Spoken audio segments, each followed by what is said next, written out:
welcome back to my channel. Today I wanted to talk about some of my favorite books from 2024, but because I'm a little bit over the top, a little bit obsessive, I have read a lot of books this year, like almost 300 books, so there's no way I can fit all my favorite books into one video, so I'm gonna content myself with just talking about my favorite nonfiction books of 2024. As of this date, there is one more nonfiction book I'm going to try to read this year. We'll see if it happens, but these are my top 10 as of right now.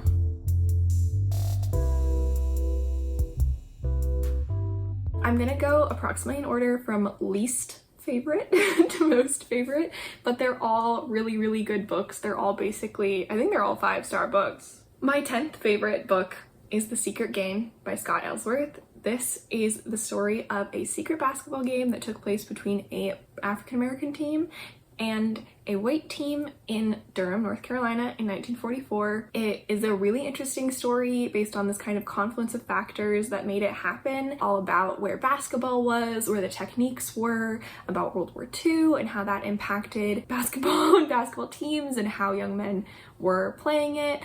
And it profiles like all the important people involved, the coach of one of the teams, how the teams formed, the people on the teams, who that coach studied with, which connects us all the way back to the founder of basketball, some of the most influential basketball coaches at that time.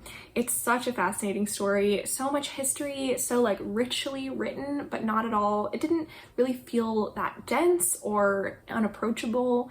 It was just a really beautifully put together book. I don't even like basketball all that much, but I really enjoyed it. I thought it just gave me this glimpse into this game that I don't know that much about, and it was a lot of fun to talk to my family about, some of whom had read it, some of whom are just really into basketball. So yeah, if you're into sports history, or if you want to learn a little bit of sports history, if you're into North Carolina history, it was a really good read. The next book on my list is I'm Glad My Mom Died by Jeanette McCurdy. Now this has been widely talked about the past couple years. It came out in 2023, but it is a memoir about Jeanette McCurdy's life growing up as a child actor and being really pushed into acting by her mom, being forced to basically be the breadwinner of her household and have her family depend on her, and then eventually leaving acting. It's a really heartbreaking story. There's a lot of abuse of Jeanette McCurdy by her mother, especially. She has a really unhealthy relationship with food and at times has an eating disorder, and the way that she is taken advantage of as a child and then as an actor by many people in her life is really rough. But she's an incredible writer and a really intelligent person, and she writes it so like beautifully and just like in such an impacting way. I listened to this basically all in one day. The audiobook is read by her and she does a wonderful job, and yeah, I want all good things for her. I want her to write more. I was so wowed by this book. Next on my list is Fun Home by Alison Bechdel. Now I'm like the last person to this book. It's been turned into a musical, it's all sorts of things, but this is a graphic memoir about her life growing up in a funeral home, about her relationship with her family and particularly with her dad. So Alison Bechdel is a lesbian, and her father, she discovers later when she's an adult, is a closeted gay man. And then it also talks a lot about his death and basically her thinking about him, reflecting on her childhood growing up, kind of connecting a lot to these various other literary sources, trying to understand him and understand herself and her family. And it's really interesting. I mean, it's really sad, but it's really interesting, and I've thought a lot about it since reading it. My 7th favorite nonfiction book of the year is Golem Girl by Riva Lehrer. This is another memoir, but it spans a really long time period in her life. Riva Lehrer is a painter. She's mostly a portrait painter, and she's also disabled. She has spina bifida, and so it talks a lot about her growing up disabled, having spina bifida, all of the various like operations and treatments she had to have. She went to a disabled school. It talks a lot about that school, about the people she met, about the kind of social relationships that they had among each other, and then about growing up, about her family, losing her mother, and becoming an artist. She's also a queer woman. It talks about her relationships and how that affected her relationship with her family. I picked this up kind of randomly because I saw the cover. I thought it might have been Jewish, and it was. Riva Lehrer is Jewish and talks a little bit about that too. But I just got so much out of this in so many directions, and I would highly recommend if anyone's looking for a memoir to learn a little bit about disability and art. It was really beautiful. Next on my list is Hijab Butch Blues. This is also about queerness and also about religion, though a lot more so than the last one. This is by Lamia H. H, who is basically an anonymous writer. She talks a lot about growing up queer and Muslim in Dubai and about how her family, who's not from Dubai, was basically ostracized and looked down upon by a lot of the people in their lives. She talks about moving to New York and finding queer Muslim community, about the relationships she's been in, the way she's approached them, about finding healthy relationships, and about how she relates to her religion and to Quran and her practice as a queer, non-binary person. I found this really interesting, and also I found I connected to it a lot. I feel like the way that she approached stories and reinterpretations of things in Quran were very relatable to me, and the way that I feel like I like to approach Torah as a Jewish person. I really wanted, once I was reading this, I really wanted all my friends to go read it so we could talk about it. I really want to eventually own this and reread it. It is a memoir, but I feel like the chapters read almost like essays, very personal and narrative essays. They're really impactful. Next on my list is Why Fish Don't Exist by Lulu Miller. This book is part memoir, part biography, which is, I think, a large part of why I love it so much. It's such an interesting format, and she does so much with it. The memoirs parts are of course about her, and they're a lot about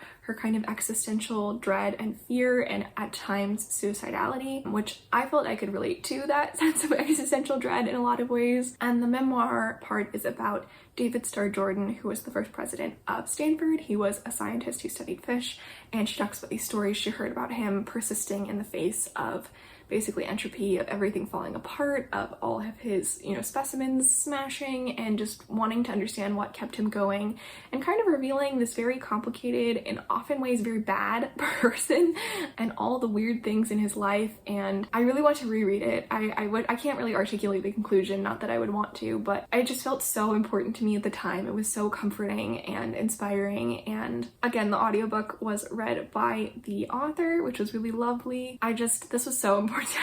I can't stress how much this just felt so important to me in the moment I read it, and I would love to read more memoir biographies like this. It's such a rich format. Next is another memoir that I did listen to the audiobook read by the author, which is one of my favorite things to do, Crying in H Mart. This is another one that has gotten a lot of press for good reason. It's by Michelle Zauner, who lost her mother to cancer when she was, I think, 25, and it's basically about that. It goes into a lot of detail about her childhood, growing up half Korean, half white in Oregon, around mostly white peers, about her relationship to her mother, about how complicated it was, how much joy and how much pain, and her sense of Korean identity, being connected to her mother and her mother's family.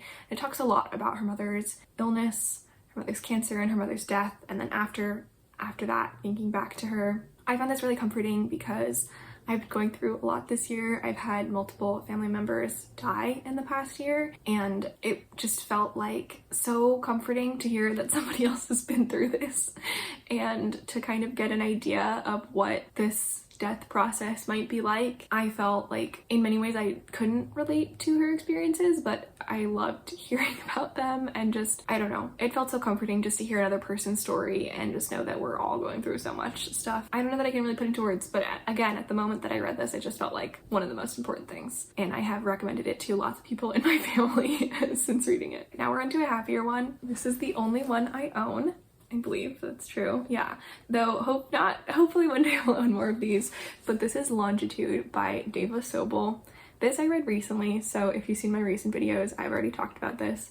The subtitle is The True Story of a Lone Genius Who Solved the Greatest Scientific Problem of His Time. So this is about the problem of how to measure longitude, which is distance.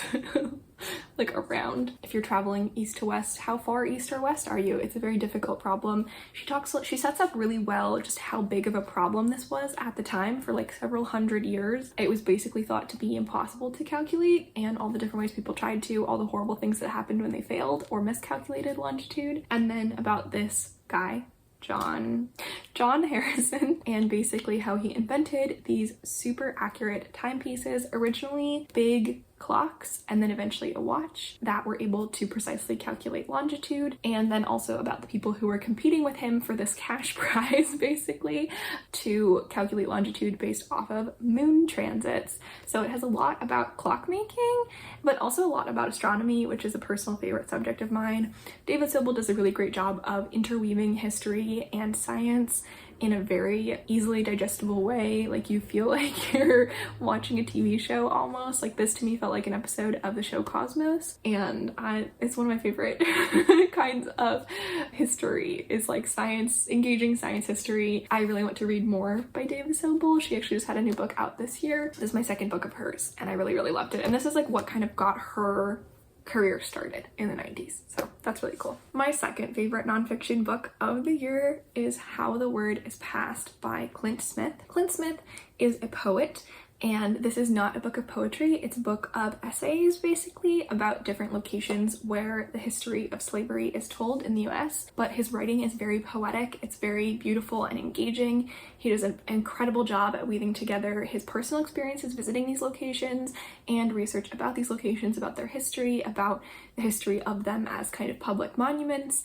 and how they have told the story of slavery over the years. Just he weaves it together into an incredible, like really easy to read and easy to understand kind of narrative. I think this is kind of a must read if you are an American, USA American, just trying to understand, because all but one of the sites are in the US, I believe, and one of them is in Senegal, to understand a little bit better about not only the history of slavery, but of how that history has been omitted in a lot of ways, about how the legacy of slavery has been covered up and then recently uncovered, why it's so important to talk about these historical figures and these sites as having the connections to slavery that they do have. It was really beautiful. I would love to own this book one day. I read this on recommendation of My Name is Martinez. It was an excellent recommendation. It was one of her top books of last year. It's one of my top books of this year. It was really incredible. And it was actually really fun because right when I read this, my great aunt was visiting and she had read it, and we were able to talk about how much we liked it and share with everyone. My top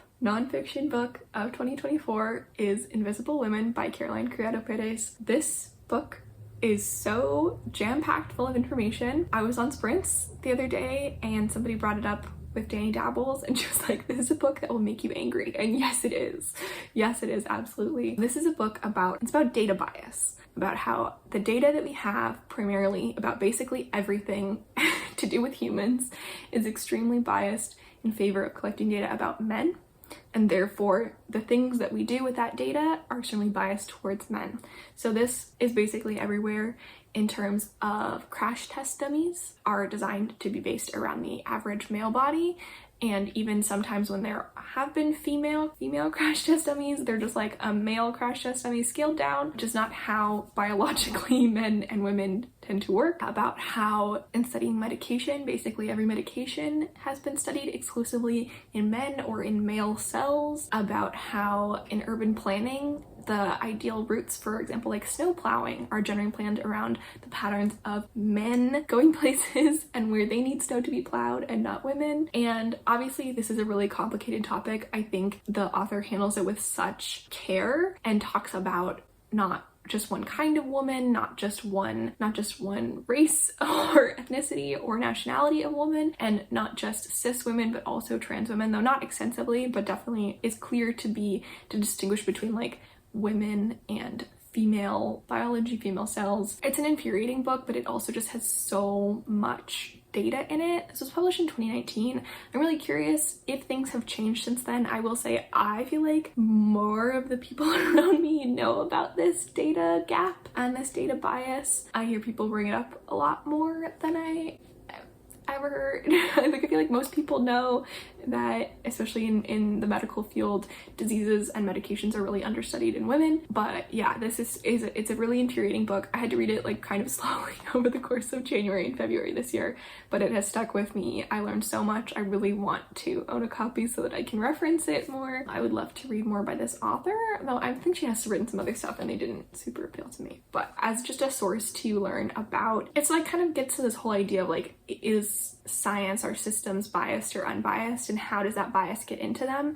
And this is one of them. Even things that you may think, how can that be biased? It seems so disconnected from gender or from sexism. It depends, you know, like your science can only be as good as the data that you're basing it on, and if you're not collecting data on women, your product is going to be something that is biased against women generally. And so fascinating, so infuriating, so well written. Like, it was pretty packed full of information, as I've said, but not at all hard to understand. Such a good book. So those are my top 10 nonfictions of 2024. Let me know what your favorite nonfiction book was this year if you read them. As you can see, I definitely have a type of nonfiction. I want to read a lot more nonfiction in 2025.